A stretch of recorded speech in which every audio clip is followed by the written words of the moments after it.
Perfect घर ना कोई भी नहीं होता, हर घर में कोई ना कोई कमी ज़रूर होती है, लेकिन हम तमाम ख़वातीन क्या करती हैं कि उसको परफेक्ट बनाने की कोशिश करती रहती हैं। अब जी आप लोगों के मुझे इतने ज़्यादा कमेंट्स आते थे कि आप माशाल्लाह इतनी ज़्यादा एक्टिव हैं, अपने घर को मैनेज करती हैं, किचन इतना नीट एंड क्लीन होता है, घर की इतनी ज़्यादा क्लीनिंग करती हैं, तो आप ये सब कुछ किस तरह से मैनेज करती हैं? हम थोड़ा-सा काम करते हैं तो बहुत ज़्यादा थक जाते हैं। तो मैंने सोचा क्यों ना जी आज इसके ऊपर प्रॉपर वीडियो बना ली जाए कि मैं ये सब चीज़ें कैसे मैनेज करती हूँ। तो वीडियो स्टार्ट करते हैं, सो लेट्स गेट स्टार्टेड। अस्सलाम वालेकुम माय यूट्यूब फैमिली, कैसे आप सब लोग? उम्मीद करती हूँ आप सब ठीक ठाक होंगे। मैं भी अल्हम्दुलिल्लाह बिल्कुल ठीक ठाक हूँ। तो यहाँ पे व्लॉग आज सुबह मॉर्निंग से स्टार्ट हुआ था। ये जो आटे वाली बास्केट थी इसको मैंने खाली कर लिया था, क्योंकि कल ही मैंने जो गंदम है ना उसको पिसने के लिए दे दिया था चक्की पे। तो अब जो नया आटा आएगा ना वो मैं इस बास्केट में डाल दूंगी, और पुराना जो है ना वो मैंने इस तरीके से कुछ जो है ना बड़ी परात में निकाल दिया था, और कुछ जो है ना मैंने इस तरीके से शॉपर में निकाल दिया था। अब यहाँ पे मैंने आटा जो है ना भिगो कर रख दिया था। अच्छा जी, यहाँ पे मुझे आप सबके इतने सारे कमेंट्स आए थे कि आप किस तरह से हर चीज़ को मैनेज करती हैं। तो सबसे पहले ना मैं 8 ऐसी टिप्स हैं जिनको मैं फॉलो करती हूँ। आप यकीन करें पूरा दिन इतना अच्छा गुजरता है, हर चीज़ प्रॉपर टाइम पे भी होती है, और मैं मज़े की बात कि रात को मैं अपनी सेल्फ केयर भी करके सोती हूँ। तो वो किस तरह से करती हूँ? तो सबसे पहले ना रात को सोने से पहले, अब तो इतना हो गया है ना आदत के, अब तो मुझे माइंड में भी रहता है कि ये काम मैंने कल को करना है और खाने में मुझे ये बनाना है। लेकिन स्टार्टिंग में मैं भूल जाती थी, मुझे थोड़ी-सी मुश्किल होती थी जब नया-नया जी घर को मैनेज करना सीखा, और जब मेरे सर पे पड़ी, तो फिर क्या होता था कि मैं लिख लेती थी। आप यकीन करें मुझे इतनी ज़्यादा आसानी होती थी ना उससे। सबसे पहले क्या होता था कि मैं पूरे दिन की टू डू लिस्ट बना लेती थी, ठीक है? और सबसे पहला आप लोगों ने भी क्या करना है, प्लान बिफोर नाइट। अगर तो आपकी मतलब स्टार्टिंग है या न्यूली मैरिड है, आपको घर का काम मैनेज करना है, तो आप लोगों ने एक रात पहले ही हर चीज़ को जो है ना वो मैनेज कर लेना है, कि पूरा प्लान कर लेना है कि सुबह उठते ही आपने क्या क्या काम करने हैं, खाने में क्या बनेगा। क्योंकि हम ख़वातीन क्या करती हैं, सबसे ज़्यादा जो अपना टाइम वेस्ट करती है ना वो यही सोचने में वेस्ट कर देती है कि खाने में पकना क्या है। तो मेरा तो यही होता है कि मैं एक दिन पहले ही सोच कर सोती हूँ, क्योंकि जैसे ही बच्चे सुबह जाते हैं ना तो मैं साथ ही खाना बनने के लिए रख देती हूँ। और आजकल तो गैस की इतनी ज़्यादा लोड शेडिंग है ना कि बंदे को ना पूरा टाइम टू टाइम चलना पड़ता है। अच्छा, उस सबसे पहले तो यही होती है कि मेरी के प्लान बिफोर नाइट। उसके अलावा जो मैं दूसरी टिप फॉलो करती हूँ ना वो अर्ली वेकअप। तो अर्ली वेकअप में क्या होता है कि जैसे मेरे बच्चे स्कूल जाते हैं ना, बच्चों को मैं 7 बजे उठाती हूँ, क्योंकि बच्चों ने जाना होता है सुबह में। तो मैं फजर के टाइम उठ जाती हूँ, नमाज़ पढ़ ली, लेकिन फिर कभी कभार सो जाती हूँ। अलार्म मेरा लगा होता है, बच्चों को 7 बजे उठाती हूँ, तो मैं खुद 6:30 बजे उठती हूँ, आधा घंटा पहले उठती हूँ। इस तरह क्या होता है कि थोड़ी सी स्ट्रेचिंग वगैरह कर ली, इस तरह से आपकी बॉडी इतनी रिलैक्स हो जाती है ना, आपको टेंशन नहीं होती है।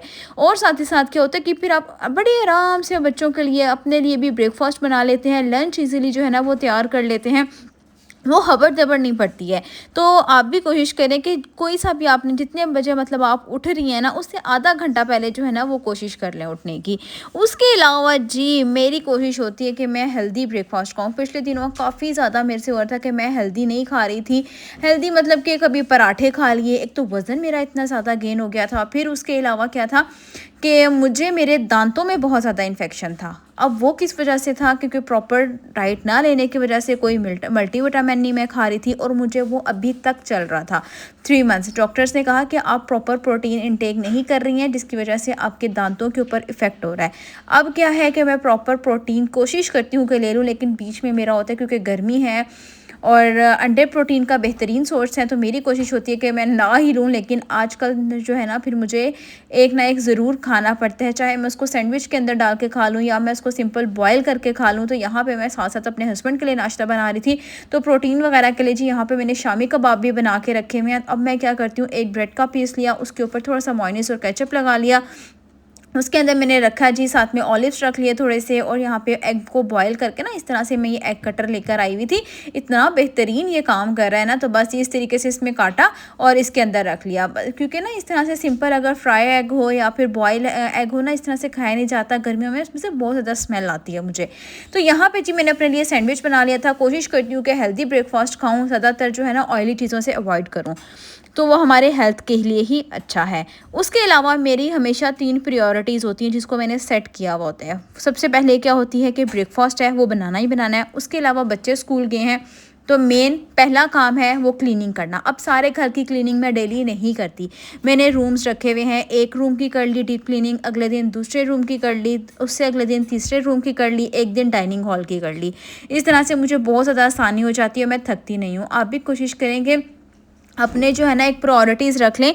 प्रायोरिटीज़ कैसे रखनी है कि आप लोगों ने जो मेन काम है ना, 3 काम है, 4 काम है, उनको आप पहले रखें। सबसे पहले खाना है, फिर उसके बाद क्लीनिंग आ जाती है, फिर एक दिन कपड़ों को प्रेस कर लें, एक दिन कपड़ों को वॉश कर लें। आप यकीन करें आपको इतनी आसानी होगी ना हर काम में, आप खुद भी थकेंगे नहीं, अपने लिए भी वक्त निकाल सकेंगे और बच्चों के लिए भी निकाल सकेंगे। अच्छा जी, यहाँ पे एक और बात बताती चलो, मेरी मदर इन लॉ ने आज बनाए थे मज़ेदार से समोसे। पिछले दिनों मैंने आलू की रेसिपी आपके साथ शेयर की ना, वो थोड़े से बच गए थे, तो मेरी कोशिश होती है जी कोई चीज़ ना वेस्ट की जाए। तो मेरी मदर इन लॉ ने फिर मुझे यहाँ पे समोसे बना के दिए और फ्रायर में मैंने डाल के ना उसको फ्राई कर लिए थे। वो इतने मज़े के बने थे ना, आलू के समोसे, साथ उसके चटनी थी। शाम को चाय के साथ फिर बच्चों ने भी बड़े खुश होकर खाए और मैंने भी। अब यहाँ पे जो है ना, मैंने आज बनाना था कोरमा। पिछली वीडियो में भी मैंने आप लोगों को बताया था कि कल मैं मज़ेदार सा कोरमा बनाऊंगी। तो यहाँ पे ना जो चिकन मैंने कल रखा था, तो मैंने वो निकाल लिया था फ्रिज में से। तो यहाँ पे जी हम कोरमे की कर रहे थे तैयारी। उसके अलावा जी मेरी तो यही कोशिश होती है कि जब मैं खाना बना रही हूँ ना, तो बस मैं ज़्यादातर खाने पर ही फोकस करूँ। लेकिन अब यहाँ पे जैसे प्याज ब्राउन होना है, तो फिर जो है ना साथ साथ में जोन से बर्तन होते हैं उसको साथ साथ वॉश कर लेती हूँ। उसके अलावा फिर थोड़ी देर बैठ जाती हूँ, थोड़ा सा मैं ब्रेक ले लेती हूँ। इस तरह से मेरा माइंड बड़ा अच्छा रिलैक्स हो जाता है और हर काम बहुत ईजिली जो है ना वो मैं कर सकती हूँ। उसके अलावा जी अगली जिस चीज़ का मैं ख्याल रखती हूँ, सेल्फ केयर, वो मैं नहीं भूलती। वो मैं रात को लाजमी करती हूँ। वो बालों में हल्की सी ऑयलिंग वगैरह कर ली, ये भी सेल्फ केयर में आ जाता है। आप लोगों ने, हमारी हील्स क्या होता है कि बहुत ज़्यादा फट जाती हैं, वो रात को जो है ना मैं ज़रूर जो केयर क्रीम है ना वो ज़रूर लगा कर सोती हूँ, क्योंकि उससे क्या होता है कि पाँव आपके एकदम परफेक्ट हो जाते हैं, बिल्कुल ठीक हो जाते हैं। वो फटी हुई एड़ियाँ जो बुरी लगती हैं ना, तो फिर वो नहीं लगती, एकदम परफेक्ट हो जाती हैं। तो यहाँ पर जो है ना मैं कोरमा बना रही थी। कोरमे के लिए यहाँ चिकन को हल्का सा मैंने भून लिया था। पहले प्याज को निकाला, प्याज को इस तरीके से ग्राइंड करके ना मैंने इस तरीके से चिकन के अंदर डाल दिया था और यहाँ पे थोड़ा सा पानी ऐड कर लिया था। करने के बाद जो है ना फिर मैंने इसके अंदर दही ऐड की और दही ऐड करने के बाद जो है ना दही को हम इसके अंदर फेंट के ऐड करेंगे, विदाउट फेंट के ऐड नहीं करेंगे, क्योंकि इसके अंदर ना फुटकड़ी सी बन जाती है और वो फिर बहुत बुरी लगती है कोरमे के अंदर ना, वो बिल्कुल दही आपके ना कोरमे में ऊपर तैर रही होती है। यहाँ पे दही ऐड करने के बाद मसालों में सिर्फ इसके अंदर पिसी हुई मिर्चें जाएंगी और साथ में नमक और 1 चम्मच भरकर कोरमा मसाला जो पैकेट वाला होता है ना शान का, वो। अब इसकी अच्छे से भुनाई करके पानी ऐड करेंगे। यहाँ पे आप पैन में देख रहे हैं ना, ये मैंने ना 6 से 7 बादाम लेके उनको अच्छे से बॉईल कर लिया था। अब इनका छिलका उतार के वो भी मैं इसके अंदर ऐड करूँगी और साथ में इसके अंदर पानी ऐड करेंगे और 2 छोटी इलायची हम कूट के ऐड करेंगे। यहाँ पे ऑलमोस्ट जो है ना भुनाई हो चुकी थी कोरमे की, बस इसके अंदर पानी और साथ में बादाम और इलायची ऐड करके इसको हल्की सी आंच पे रख दूंगी। कोरमा माशाल्लाह बहुत अच्छा बना था, बहुत मज़े का बना था। तो ये थी कुछ टिप्स जिनको बस मैं फॉलो करती हूँ। उम्मीद करती हूँ अच्छी लगी होगी आज की वीडियो। अच्छी लगी हो तो वीडियो को लाइक करना, चैनल को सब्सक्राइब करना और एक अच्छा सा प्यारा सा कमेंट भी कर देना। मिलती हूँ आप लोगों से नेक्स्ट ब्लॉग में अगली वीडियो तक के लिए। अल्लाह हाफिज़।